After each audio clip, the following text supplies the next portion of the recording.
아직도 캐릭터 일관성 때문에 제미니 나노바나나 프로를 쓰고 계신가요? 무료 사용자 기준으로 보면 사실 선택이 꽤 달라질 수 있습니다. 캐릭터 일관성은 나노바나나 프로를 써야만 가능한 영역이라고 생각하는 분들이 많습니다. 그런데 무료 사용자 기준으로 보면 생각보다 선택지가 있습니다. 오늘 비교 조건은 딱 하나입니다. 무료 사용자 기준이며 조건은 이렇습니다. 같은 인물 이미지, 같은 한글 프롬프트, 추가 세팅 없음, 광고는 아니며 그냥 제가 직접 써보면서 느낀 그대로입니다. 제미니 무료 사용자는 하루 이미지 생성이 3회로 제한됩니다. 그리고 결과물에는 워터마크가 붙습니다. 연습하거나 이것저것 테스트해볼 때는 솔직히 좀 부담됩니다. 중간에 결과가 이상하게 나오면 다시 돌리기가 아깝습니다. 반면에 챗GPT는 무료 사용자 기준에서도 하루 5장 이상, 체감상 7장 정도 가능합니다. 워터마크도 없습니다. 중요한 건 몇 장을 뽑느냐가 아니라 같은 인물로 유지되느냐입니다. 그래서 오늘은 크게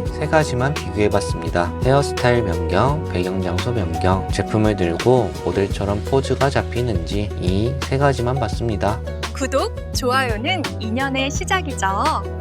먼저 헤어스타일입니다. 같은 캐릭터를 유지한 상태에서 헤어만 바꿔봤습니다. 이 부분은 두 툴 모두 만족스러웠습니다. 헤어 변경만 놓고 보면 무승부라고 봅니다. 다음은 배경 장소 변경입니다. 캐릭터는 그대로 두고 여행지 배경만 바꿔봤습니다. 여기서는 저는 챗GPT를 선택하겠습니다. 자세와 시점을 유지한 상태에서 배경만 자연스럽게 바뀌는 점이 확실히 좋았습니다. 제미니에서는 요청하지 않은 가이드북 같은 요소나 그림 같은 인물들이 함께 나오는 경우가 있어서 조금 아쉬웠습니다. 다음은 제품을 들고 있는 모습입니다. 같은 캐릭터가 화장품 모델처럼 자세와 시선을 잡아주는지를 봤습니다. 이 부분도 저는 챗GPT 쪽이 더 만족스러웠습니다. 제품과 인물의 관계가 자연스럽고 합성 느낌이 덜했습니다. 제미니는 제품이 붙어있는 느낌이 강했습니다. 두 캐릭터를 같은 장소에 배치하는 테스트도 해봤는데 이 부분은 두 툴 모두 시선 처리가 애매해서 무승부라고 보겠습니다. 구도를 따로 설정하지 않았기 때문에 이건 참고 정도로만 보시면 됩니다. 마지막으로 의상 변경입니다. 비즈니스 캐주얼로 바꿨을 때 저는 챗GPT 쪽이 더 만족스러웠습니다. 배경과 인물이 합성된 느낌이 아니라 하나의 장면처럼 보여서 좋았습니다. 제미니는 배경 유지 자체는 괜찮았지만 오히려 합성 느낌이 더 강했습니다. 제미니 같은 경우는 무료 횟수가 아까운데 중간에 이상한 결과가 나오는 경우도 있어서 조금 더 감점했습니다. 생성 시간은 챗GPT가 약 2분, 제미니가 약 1분 정도였습니다. 두 개 다 무료 툴이지만 무료 사용자 기준에서는 워터마크 없고 반복 테스트가 가능한 챗GPT 쪽이 활용도가 더 높아 보였습니다. 캐릭터 일관성은 특정 툴의 전유물이 아니라 조건에 따라 달라지는 선택지입니다. 다양한 툴을 직접 테스트해 보셨으면 좋겠습니다. 참고로 무언가를 수정할 때는 한 번에 하나씩 요청하는 게 좋습니다. 예를 들어 의상을 바꾸고 그 다음에 배경을 바꾸는 식입니다. 완성도가 확실히 달라집니다. 그리고 작업하던 창에서 결과가 계속 별로다 싶으면 새 창에서 다시 해보세요. 기존 창에서 여러 번 이미지를 만들면서 좋아요를 누르거나 2가지 선택지가 나올 경우 선택하다 보면 그 틀에 맞춰진 결과물이 나오는 경우가 많습니다. 새 창에서 작업을 해보면 생각보다 체감 차이가 있습니다. 프롬프트에는 꼭 이런 문구를 같이 넣어주세요. 다른 사람처럼 보이지 않게 모델이 바뀐 느낌이 나지 않게. 이 한 줄이 캐릭터 일관성에서 생각보다 큰 차이를 만듭니다. 함께하면 좋은 날이 올 거예요.